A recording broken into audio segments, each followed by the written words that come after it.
Welcome everyone from around the world. Thank you for joining us for today's presentation entitled Cancer Transcriptome Atlas with NGS Readout, the essential tool for spatial genomics in oncology. And it's my real pleasure to introduce you to Kit Fuhrman.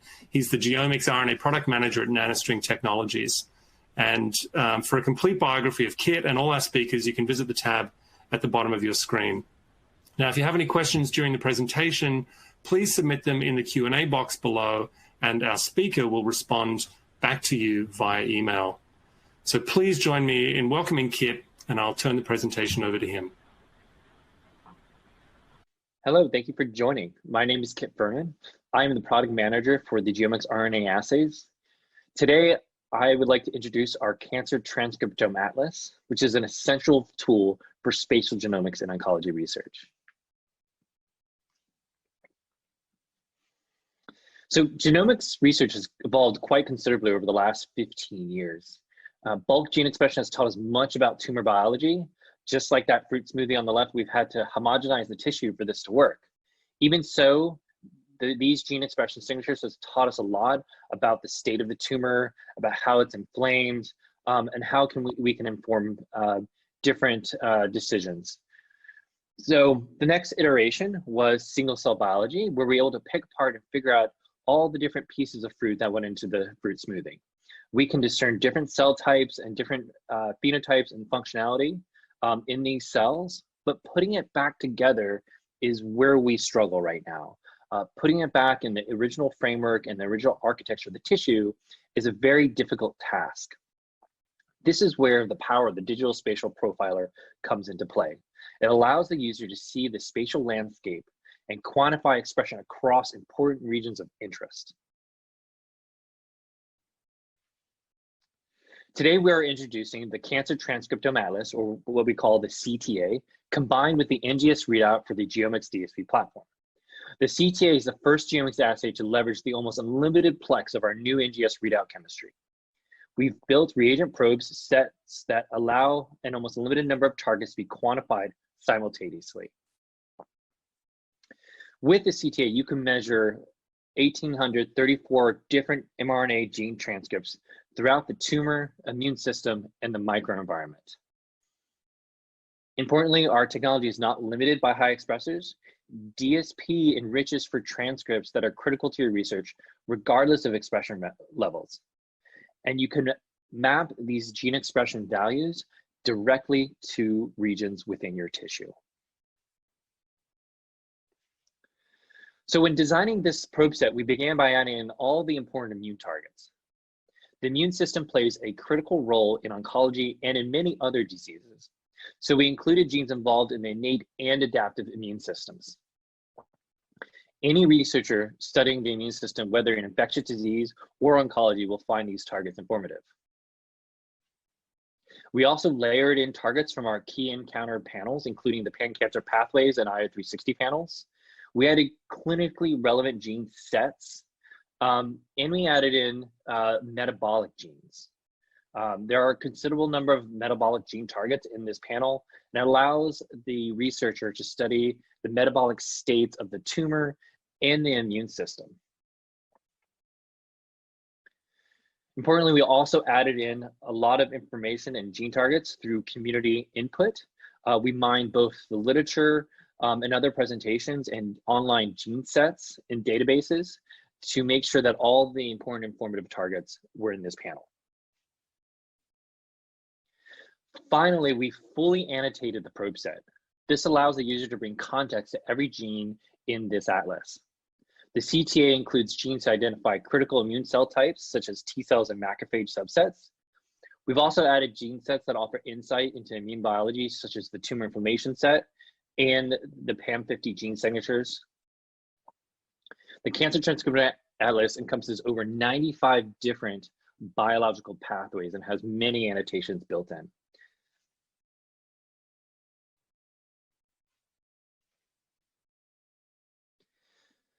Having all this great content in one place is made possible by our unique chemistry.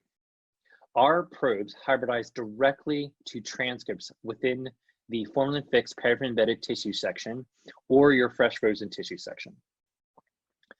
The readout portion, which we call the DSP barcode, contains a readout tag sequence for every target and a unique molecular identifier for every molecule.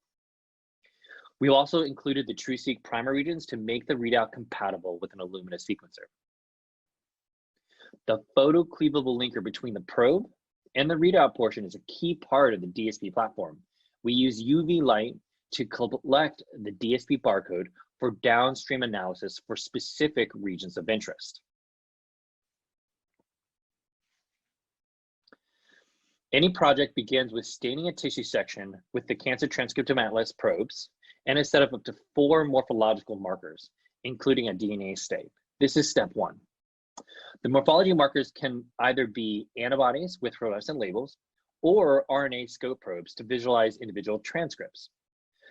The markers allow us to visualize the tissue sections and guides the region of interest or ROI selections. This is step 2.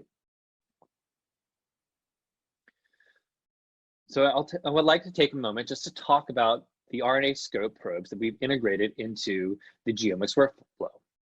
Visualizing and understanding the landscape of every tissue is critical to connecting the genomics information to spatial context. RNAScope is an integrated tool to visualize single transcripts. You can visualize up to 3 different transcripts, and you can choose from our list of predefined RNAScope virtual kits, or you can build your own combination. RNAScope is a unique tool for selecting regions on oftentimes difficult to target gene targets such as TGF-beta and FOXP3. So I'd like to give you an example of how we go about selecting regions of interest. Here we have non-small cell lung carcinoma tissue section, and it's been stained with 4 morphological markers: DNA, CD3, PD-CD1, which is the transcript for PD1, and CD274, which is the transcript for PDL1. So these are immune checkpoint genes. And so we've scanned the whole tissue section, and then we've zoomed in and selected individual regions of interest. We've used our morphology stain to select 3 different region types across the whole tissue, so multiple regions of the same type. On the top, you can see that we've selected regions that are high for PD-CD1 in the stroma, and then regions below which are in the tumor, which are low for PD-1. And then on the right, we've selected tumor regions that are high for PD-1. So in this way, we can categorize the different regions that we're selecting. DSP, importantly, allows us to study the transcriptional profile of each of these regions independently. So now that we've stained our tissue and selected the regions of interest, the machine will then illuminate every single region.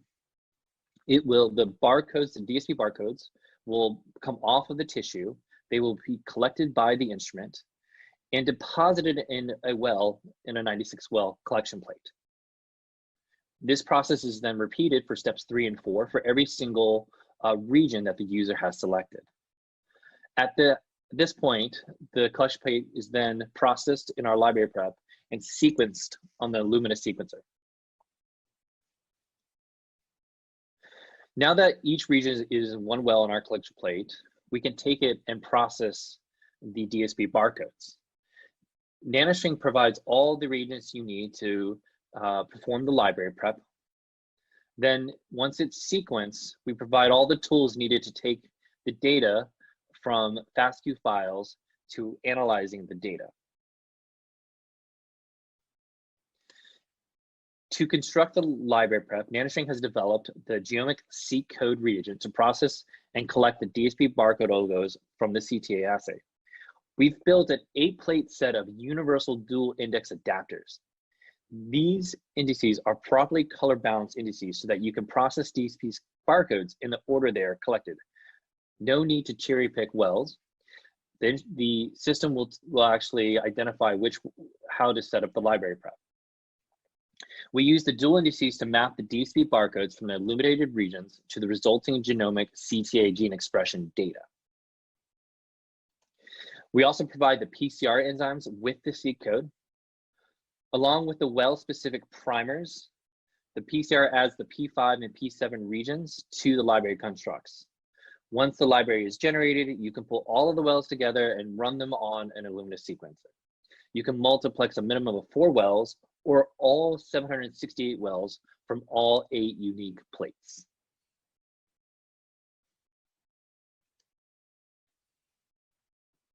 The C-code library prep are compatible across a wide range of Illumina sequencers. The number of reads needed depends on the size of the region selected. For a typical region, that is between 2 to 3 million reads. For each slide with a typical number of regions, between 12 or 24 regions, you'd want to plan for 30 to 50 million reads. Only single N reads are needed, but you could certainly run the library with paired N reads if you'd like.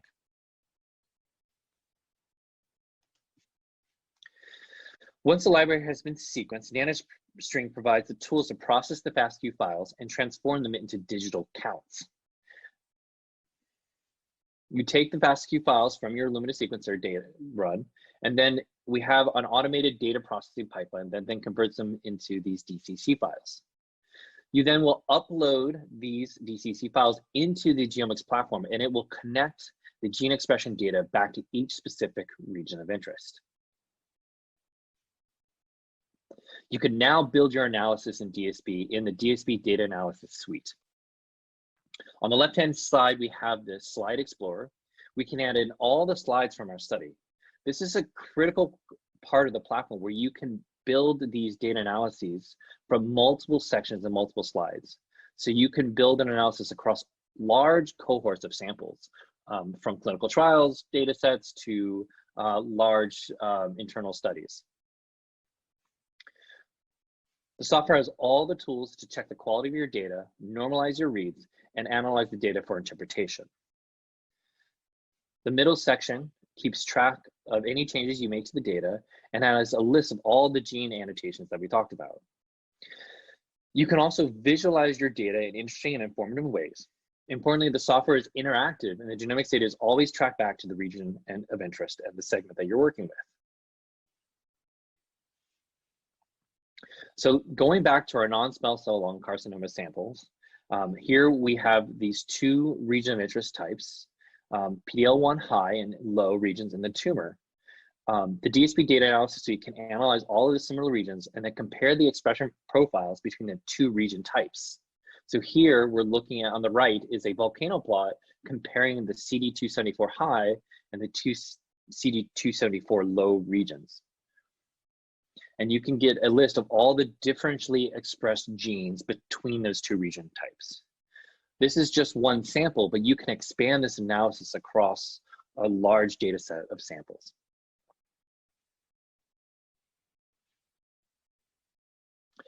I would also encourage you to check out our colorectal carcinoma white paper that uses the Cancer Transcriptome Atlas to study the differences between 2 different main types of CRC sample types, one which is MSS and one which is MSI.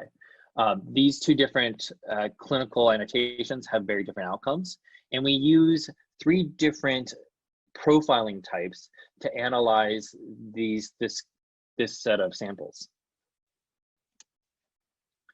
We choose different region of interest selection methods across multiple samples to analyze the immune system and how it's changing both across the individual samples and between these 2 different, very different sample types.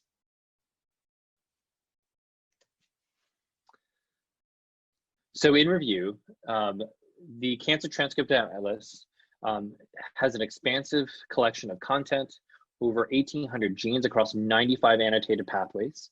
It is very comprehensive and includes targets in tumor biology, immune response, and the microenvironment.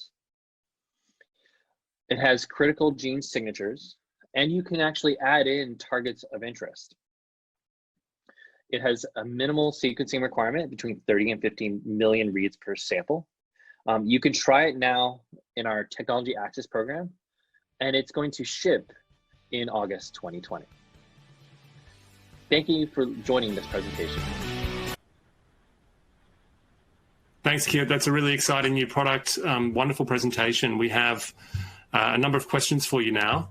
So the first is that I work often with frozen tissue sections. Can samples preserved in OCT be analyzed with the CTA?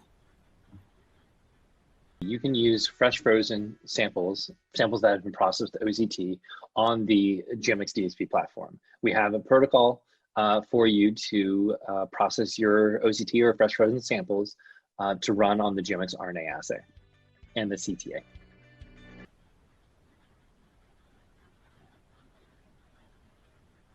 The second question relates to the application of CTA to transplant biology. How might the Cancer Transcriptome Atlas be applicable to other settings like that? We actually have quite a large number of immune targets in the Cancer Transcriptome Atlas. These targets are spread across both adaptive and innate immunology and would be applicable to any researcher who's doing immunology-related research.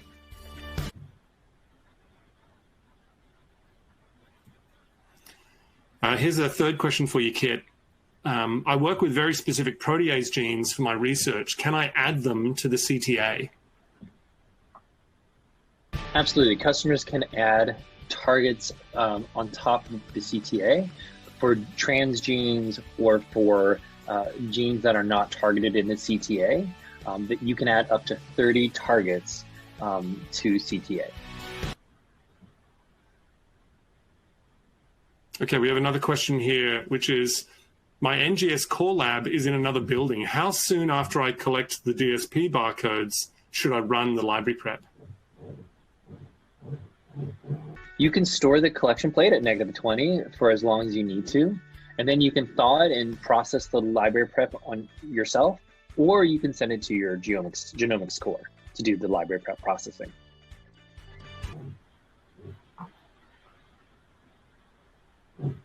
And your final question, Kit, which is, I just generated a single-cell data set with my samples. Can GeoMx spatial profiling help me analyze my other data sets?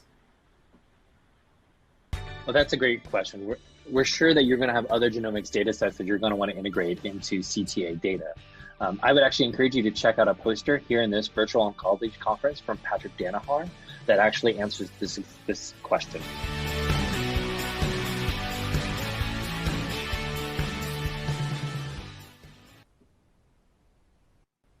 So I think we'd all agree that we've had a series of really wonderful presentations today, really exciting science.